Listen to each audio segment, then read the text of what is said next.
Hello student, এই লেকচারটি BA programme third semester যাদের ডিএসসি 1 অ্যান্ড 2 সোশ্যোলজি আছে তাদের জন্য। এই লেকচারটিতে আমরা যে বিষয়টি নিয়ে আলোচনা করব সেটি হলো সামাজিক নিয়ন্ত্রণের ধারণা বা সামাজিক নিয়ন্ত্রণের সংজ্ঞা এবং তার সঙ্গে সামাজিক নিয়ন্ত্রণের যে বিভিন্ন মাধ্যমগুলি আছে সেই মাধ্যমগুলি নিয়ে আলোচনা করব। তো মূলত এই লেকচারটি আমার 4 নভেম্বরে দেওয়ার কথা ছিল। তো আমি হোয়াটসঅ্যাপ গ্রুপে তোমাদের মেসেজ করেছিলাম যে এই লেকচারটি আমি বিশেষ কারণে আপলোড করতে পারিনি, তো সেটা অনেকটা বড় হয়ে গেছিল, তো অনেকটা এমবি চাচ্ছিল, তো সেটা হয়নি, ডিলিট করে আমি নতুন করে একটি ভিডিও লেকচার বানাচ্ছি। তো এটি সেই লেকচারটি যেটা আমার ডিউ ছিল। তো আমরা আজকে জানবো যে সামাজিক নিয়ন্ত্রণের ধারণা কি এবং সামাজিক নিয়ন্ত্রণের যে বিভিন্ন মাধ্যমগুলি আছে সেগুলি সম্পর্কে আলোচনা করব। এবং পরীক্ষাতে তোমাদের এখান থেকে যে প্রশ্নটি আসে এবং যেভাবে প্রশ্নটি আসে 15-র জন্য ডেসক্রিপ্ট টাইপের যে প্রশ্নটি হয়, সেখানে প্রশ্নটি এরকম হতে পারে যে সামাজিক নিয়ন্ত্রণের অর্থ কী, বা সামাজিক নিয়ন্ত্রণের সংজ্ঞা দাও এবং তার সঙ্গে সামাজিক নিয়ন্ত্রণের যে গুরুত্বপূর্ণ মাধ্যমগুলি আছে সেই মাধ্যমগুলি সম্পর্কে আলোচনা করো। তো যাই হোক, দেখে নেওয়া যাক যে এই সামাজিক নিয়ন্ত্রণ কি, এর ধারণাটা কি।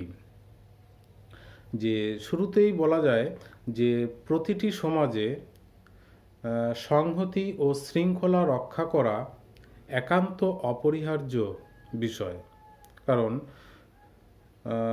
সমাজের শান্তি শৃঙ্খলা বজায় রাখা এটি একটি গুরুত্বপূর্ণ বিষয়। এই সংহতি ও শৃঙ্খলা রক্ষার জন্য সমাজে ব্যক্তিবর্গের আচরণকে নিয়ন্ত্রণ করার প্রয়োজন আছে। কারণ বিশৃঙ্খলার হাত থেকে সমাজকে মুক্ত রেখে সমাজ ও ব্যক্তির আচার আচরণকে বাঞ্ছিত পথে পরিচালিত করার ব্যবস্থাই হল সামাজিক নিয়ন্ত্রণ। অর্থাৎ সুশৃঙ্খলিত সমাজ ব্যবস্থাকে যার মাধ্যমে বজায় রাখা যায় বা যেতে পারে তাকে আমরা সামাজিক নিয়ন্ত্রণ বলতে পারি। এই সামাজিক নিয়ন্ত্রণের ধারণা দিতে গিয়ে বিভিন্ন সমাজবিজ্ঞানী তাদের মতন করে ব্যাখ্যা বিশ্লেষণ করেছেন। তো সেই সমস্ত সমাজবিজ্ঞানীদের মধ্য থেকে আমরা কয়েকজনের ধারণা আলোচনা করব, কারণ ওনাদের এই ধারণাগুলি আলোচনা করলে তাহলে এর যে একটা সাধারণ ধারণা বা আমাদের বোঝার ক্ষেত্রে খুবই সহজ হয়ে যায়। তো দেখে নিব সেই সমাজবিজ্ঞানীদের মধ্যে। যেমন প্রথমেই আলোচনা করব সমাজবিজ্ঞানী ম্যাকাইভার ও পেজের ধারণা। সমাজবিজ্ঞানী ম্যাকাইভার ও পেজের মতে সামাজিক নিয়ন্ত্রণ হল সেই সমস্ত পদ্ধতি যার দ্বারা সমগ্র ব্যবস্থা একদিকে সুসংহত এবং অন্যদিকে পরিবর্তনশীলতার মধ্যে ভারসাম্য বজায় রেখে সামগ্রিকভাবে কাজ করে। তো এখানে ম্যাকাইভার ও পেজের ধারণাতে যেটা বলা হয়েছে, সামাজিক নিয়ন্ত্রণ হলো সেই সমস্ত পদ্ধতি যার দ্বারা সমগ্র ব্যবস্থা একদিকে সুসংহত এবং অন্যদিকে পরিবর্তনশীলতার মধ্যে ভারসাম্য বজায় রেখে সামগ্রিকভাবে কাজ করে। সুসংহত, যেটি প্রত্যেকটি মানুষের কাম্য, সমাজের কাম্য, সেই সুসংহত এবং অন্যান্য পরিবর্তনশীল দিক, কারণ এই পরিবর্তনশীল বিশ্বের সমস্তই কিছু পরিবর্তিত হতে থাকে। তো সেই পরিবর্তন এবং সেই শান্তি এবং সুসংহত বজায় রাখার জন্য এবং সবগুলি যে বিষয় পরিবর্তনশীল, সুসংহত ও অন্যান্য দিকগুলির মধ্যে একটা ভারসাম্য বজায় রাখার ব্যবস্থাকে বলা হচ্ছে সামাজিক নিয়ন্ত্রণ। আরেকজন সমাজবিজ্ঞানী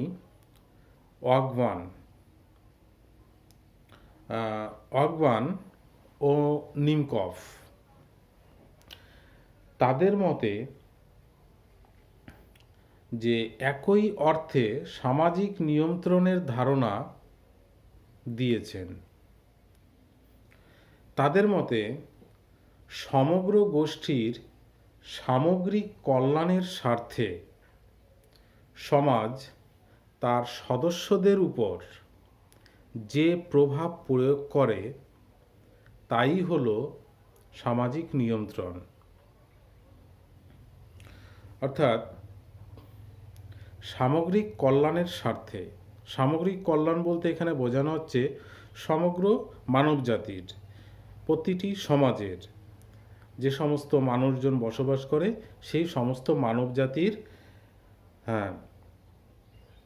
কল্যাণের স্বার্থে সমাজ তার সদস্যদের উপর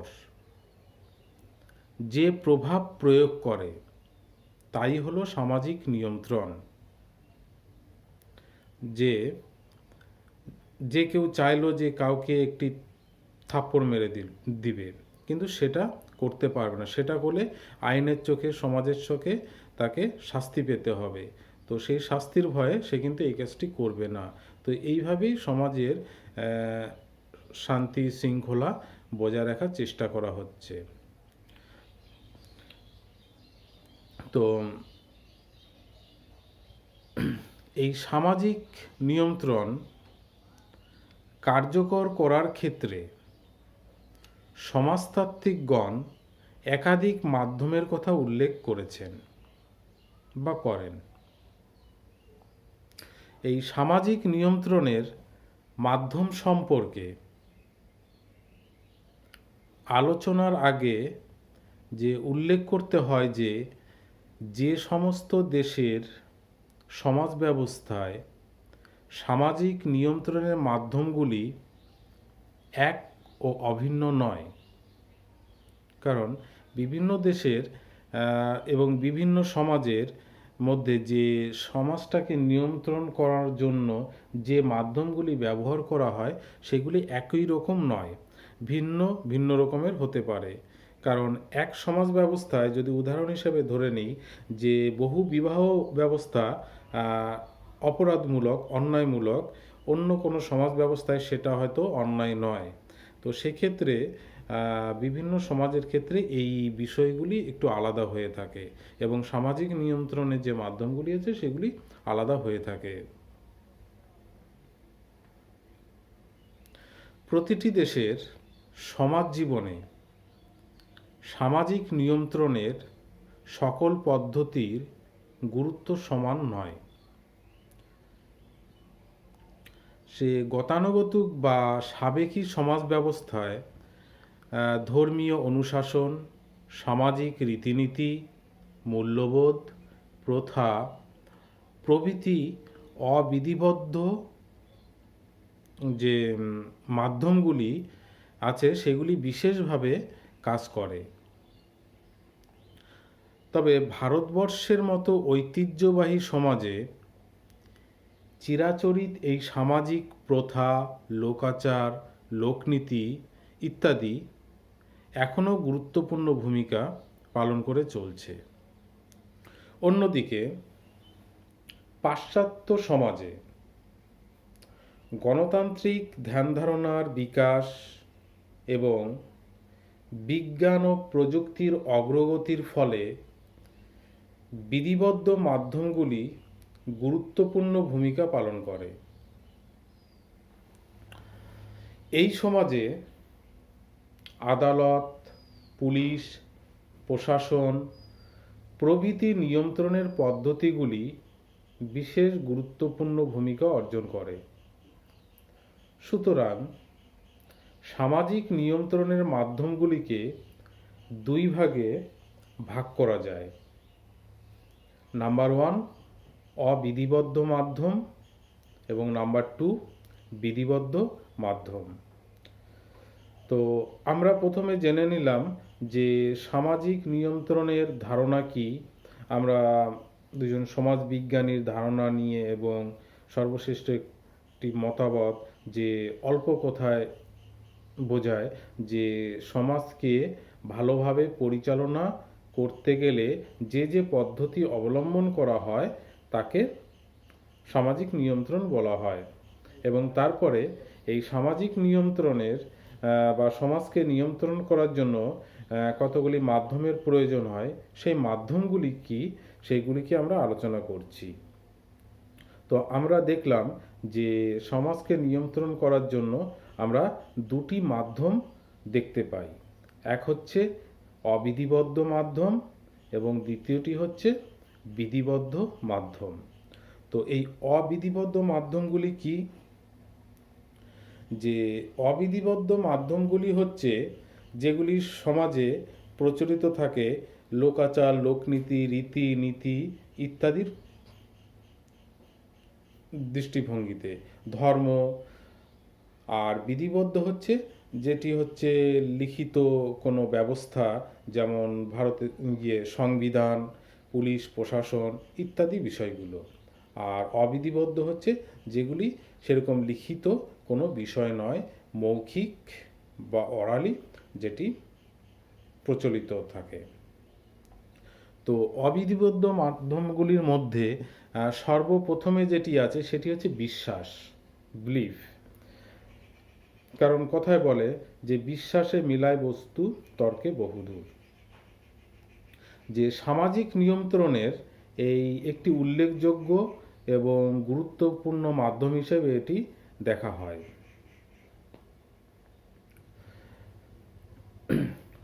সমাজের বাইরের আচরণকে এই বিশ্বাস বিশেষভাবে প্রভাবিত করে।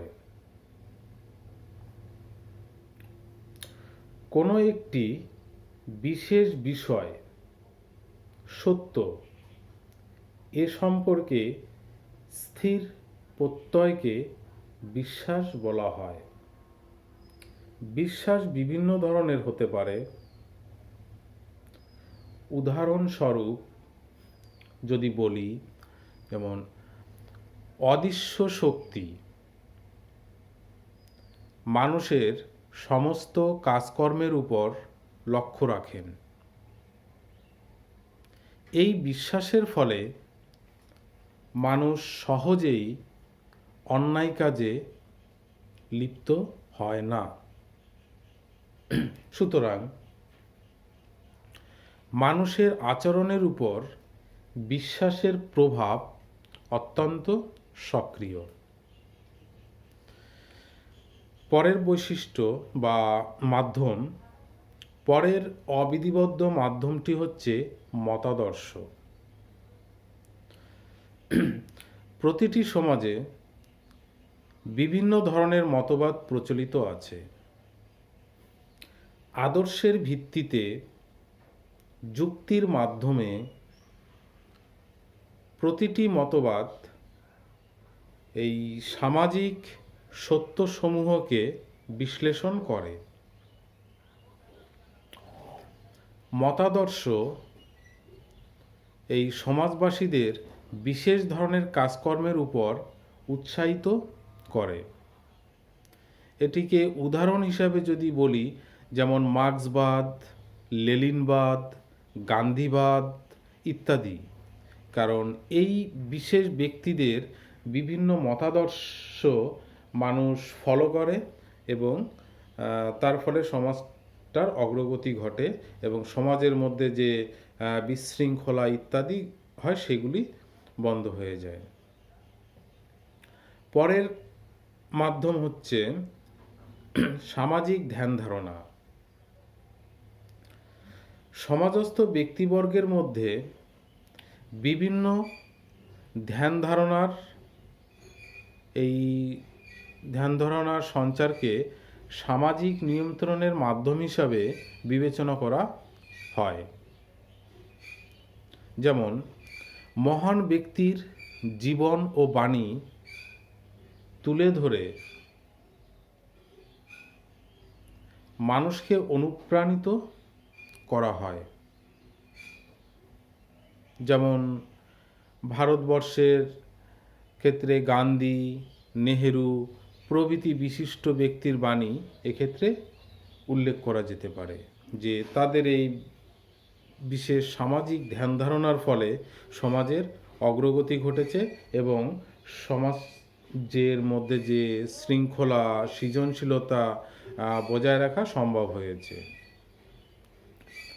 এরপরের অবিধিবদ্ধ মাধ্যমটি হচ্ছে লোকাচার ও লোকনীতি। তো এই লোকাচার ও লোকনীতির ধারণাটি ব্যাখ্যা করেছেন বিভিন্ন সমাজবিজ্ঞানী, এবং তার মধ্যে একজন যেমন অধ্যাপক ম্যাকাইভার তার মতে বলেছেন, সমাজের অনুমোদিত ও স্বীকৃত আচরণ হলো লোকাচার। অনুমোদিত এবং স্বীকৃত আচার হলো লোকাচার। পোশাক পরিচ্ছদ, চালচলন প্রভৃতি সমাজ জীবনের বিভিন্ন রীতির মাধ্যমে এই লোকাচারের প্রকাশ ঘটে। অর্থাৎ এই লোকাচার আর লোকনীতি মানুষ এর মধ্যে একটা বেসিক পার্থক্য হচ্ছে যে লোকাচার হচ্ছে মানুষের দৈনন্দিন আচার আচরণ, ধ্যান ধারণা ইত্যাদি। তো এগুলি মানুষ মেনে চলে, যদি না মানে তাহলে সমাজ তাকে সেভাবে কোনো শাস্তি দেয় না। আর লোকনীতি হচ্ছে এর সঙ্গে কিছু ন্যায় এবং অন্যায় যুক্ত থাকে, এটি না মানলে সমাজ তাদের শাস্তি দেয়। যেমন ব্যভিচারিণী বা চুরি করা ইত্যাদি, এই বিষয়গুলোর সঙ্গে কিছু ন্যায়, অন্যায়, ভালো মন্দ যুক্ত থাকে। এগুলি যদি মানুষ না মেনে চলে তাহলে সমাজ তাদেরকে শাস্তি দেয়। তো এই অবিধিবদ্ধ মাধ্যম যেমন লোকাচার ও লোকনীতি সমাজটাকে সুশৃঙ্খল হতে বজায় রাখে। আর লোকাচারের ক্ষেত্রে আরেকটি কথা বলা যায় যে লোকাচার মানুষ মেনে চলে, যদি সে না মানে তাহলে তাকে শাস্তি দেয় না, কিন্তু সেক্ষেত্রে হয়তো একটু হাসি ঠাট্টা বিদ্রূপ এরকম হয়ে দাঁড়ায়।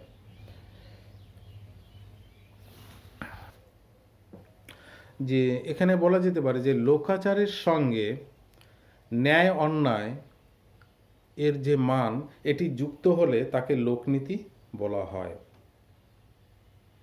এই লোকনীতি হলো সামাজিক নিয়ন্ত্রণের একটি গুরুত্বপূর্ণ হাতিয়ার। গোষ্ঠীগত বিবেচনায় যে কাজ অন্যায়, ব্যক্তি সে কাজ থেকে বিরত থাকে। সুতরাং জন্ম থেকে মৃত্যু পর্যন্ত মানুষের জীবনে লোকনীতির প্রভাব ভীষণ লক্ষ্য করা যায়। পরের যে মাধ্যমটি আছে সেটি হচ্ছে সামাজিক প্রথা। সামাজিক নিয়ন্ত্রণের ক্ষেত্রে এই প্রথার ভূমিকা অত্যন্ত গুরুত্বপূর্ণ। প্রথা হলো সেই সমস্ত আচার আচরণ যা দীর্ঘদিন প্রচলিত থাকার জন্য সমাজে সুপ্রতিষ্ঠিত। প্রথা মানুষের সংকীর্ণ চিন্তাকে নিয়ন্ত্রণ করে। সমাজ অনুমোদিত আচরণ ও মান অনুসরণ করতে বাধ্য করে। পরের মাধ্যমটি হচ্ছে ধর্ম, রিলিজিয়ান। সামাজিক নিয়ন্ত্রণের অন্যতম গুরুত্বপূর্ণ মাধ্যম হিসাবে ধর্মীয় চেতনার কথা উল্লেখ করা যায়। প্রাচীন যুগ থেকে আধুনিক যুগ পর্যন্ত সমস্ত ব্যক্তির জীবনকে ধর্মবোধ নিয়ন্ত্রণ করে। ধর্মবোধের ভিত্তিতেই সামাজিক বিধি সৃষ্টি হয়। যে সামাজিক বিধিগুলি আছে, জন্ম, মৃত্যু, বিবাহ প্রভৃতি ব্যক্তির জীবনের বিভিন্ন দিক এই ধর্মীয় অনুষ্ঠান দ্বারা নিয়ন্ত্রিত হয়। আদিম যুগে ব্যক্তির জীবনের সমস্ত দিক ধর্মীয় অনুষ্ঠান দ্বারা নিয়ন্ত্রিত হতো। এই ধর্মীয় অনুষ্ঠানগুলি এবং ধর্মীয় যে ন্যায় নীতি বোধগুলি আছে, বাধা নিষেধ আছে, সেগুলি সমাজের পক্ষে মঙ্গলময়। কারণ সমাজটাকে সুশৃঙ্খলিত রাখার জন্য এই বাধা নিষেধ ন্যায় নীতিগুলি ধর্মীয় ব্যবস্থা তৈরি করেছে এবং যার ফলে সমাজটাকে সুষ্ঠুভাবে পরিচালনা করা যায়। তো এই মোটামুটি কতগুলি অবিধিবদ্ধ মাধ্যম সামাজিক নিয়ন্ত্রণের ক্ষেত্রে উল্লেখযোগ্য। তো সামাজিক নিয়ন্ত্রণের ক্ষেত্রে অবিধিবদ্ধ মাধ্যমগুলি ছাড়াও বিধিবদ্ধ মাধ্যমগুলির মধ্যে যে বিষয়গুলি আসবে সেগুলি হচ্ছে যেমন আইন, শিক্ষা, বল প্রয়োগ ও দৈহিক শাস্তি, এই বিষয়গুলি আসবে। তো আইন, যেমন বর্তমান যুগে সামাজিক নিয়ন্ত্রণের একটি প্রধান মাধ্যম হলো আইন। বিজ্ঞান ও প্রযুক্তির প্রসারের ফলে এবং সামাজিক জটিলতার দরুন সামাজিক নিয়ন্ত্রণের ক্ষেত্রে চিরাচরিত পদ্ধতির গুরুত্ব হ্রাস পেয়েছে। বর্তমানে প্রতিটি সমাজে এই আইনের অনুশাসন সমাজ বিরোধী যে কাজগুলিকে নিয়ন্ত্রণ করে। আইন লঙ্ঘন করলে শাস্তি পেতে হবে বা শাস্তির ব্যবস্থা আছে। ভারতীয় সমাজেও আইন বিভিন্ন বিধিনিষেধ আরোপ করে। ভারতীয় পরিবারে স্বামী ও স্ত্রীর সম্পর্ক নিয়ন্ত্রণের ক্ষেত্রে, মানে উদাহরণ হিসাবে এটি বলা যেতে পারে যে স্বামী স্ত্রীর যে সম্পর্ক সেটিকে নিয়ন্ত্রণ করার জন্য 1955 সালে হিন্দু বিবাহ আইন বিশেষভাবে উল্লেখ করা যায় যে এই হিন্দু বিবাহ আইন পাশ হওয়ার ফলে স্বামী স্ত্রীর মধ্যে যে সম্পর্ক সেগুলি কি হওয়া উচিত, কি হবে, সেটা নির্দেশ থাকে। তো এর সঙ্গেও পুলিশ, ব্যবস্থা, প্রশাসন ইত্যাদি। এরপরের বিধিবদ্ধ মাধ্যমটি হচ্ছে শিক্ষা। কারণ আইনের মতো শিক্ষাও সামাজিক নিয়ন্ত্রণের ক্ষেত্রে একটি গুরুত্বপূর্ণ ভূমিকা পালন করে। শিক্ষা একটি শিশুকে জীবনযাপনের উপযোগী করে।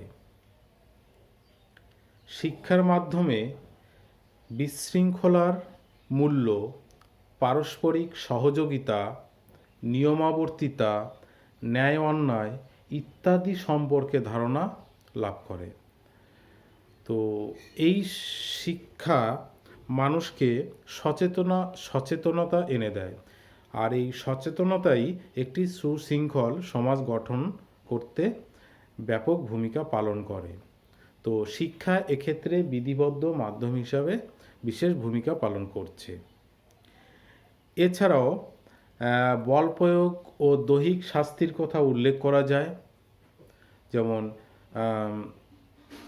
সামাজিক নিয়ন্ত্রণের যে অন্যান্য মাধ্যমগুলি আছে সেগুলি ব্যর্থ হলে বল প্রয়োগ বা শারীরিক নিগ্রহ বা চাপ সৃষ্টির মাধ্যমে এই নিয়ন্ত্রণের ব্যবস্থা করা হয়।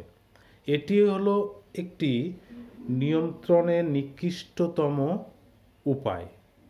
মানে যখন আর কিছু হচ্ছে না, চাপ সৃষ্টি করে বা বল প্রয়োগ করে সেই ব্যবস্থাগুলিকে নিয়ন্ত্রণ করা। তো সামাজিক নিয়ন্ত্রণের যে মাধ্যমগুলি নিয়ে আলোচনা করলাম,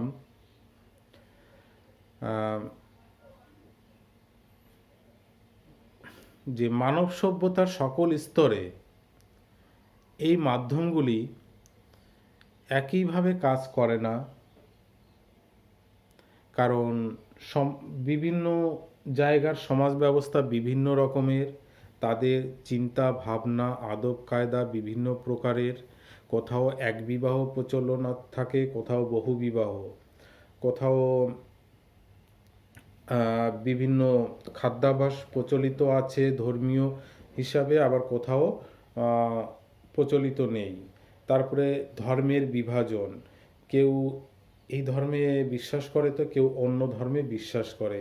তো এই সব মিলিয়ে যে উপরের বিষয়গুলি আলোচনা করলাম, যে মাধ্যমগুলি, সেগুলি বিভিন্ন সমাজের ক্ষেত্রে বিভিন্ন প্রকারের হয়ে থাকতে পারে, কিছু ব্যতিক্রমী হয়ে থাকে।